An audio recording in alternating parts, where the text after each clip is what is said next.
Did you know that your car has a brain? Well, it doesn't really think or make decisions, but it does control everything that happens in your vehicle.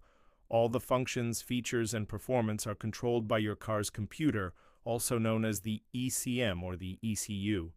And one of the things that the ECM is responsible for is figuring out when to turn on your car's air conditioner. Today we're going to be talking about what would happen if your car's ECM decided that it didn't want to turn on the AC anymore. It's me here with the ASE certified technicians. If this is your first time visiting, welcome to our shop where we work on all makes and models. And if you like what you see, hit that subscribe button so you can stay up to date on all of the awesome videos that we post. So let's talk about the air conditioning. The ECM controls the AC clutch, which is what actually engages the AC compressor. You can hear the AC compressor kicking on and off in this video. When the compressor kicks on, you can see the RPMs drop just a little bit. So when the ECM decides to turn on the AC, it's telling the AC compressor to engage and start pushing cold air into your car's cabin. But why would the ECM stop the AC from turning on?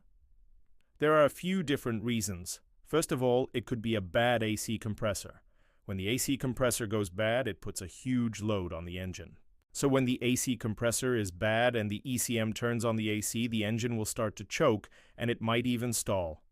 This is because the AC compressor is a very powerful component, and if it isn't working correctly, it can cause some serious problems. So if the ECM detects that the AC compressor is bad, it will stop turning it on. Another reason why the ECM might stop the AC from turning on is if the engine isn't up to temperature yet. AC compressors require a certain amount of refrigerant in order to work properly, and in order for that refrigerant to circulate throughout the system, the AC compressor needs to be primed with oil. Oil helps the refrigerant to flow through the system and also lubricates the moving parts of the AC compressor. But the problem is that oil is very heavy and it takes a little while for it to get to the AC compressor. So until the engine is up to operating temperature, the ECM won't turn the AC on. This is to prevent any damage to the AC system due to lack of lubrication. And the last reason we're going to talk about today is probably the most common one, and that's because the AC isn't set to a low enough temperature. In order for the AC to turn on, the temperature needs to be set to a low enough setting, otherwise the AC won't turn on. This is because the AC is designed to only turn on when the temperature is high in order to prevent the evaporator core from freezing over. If the evaporator core freezes over, it can cause all sorts of problems with the AC system.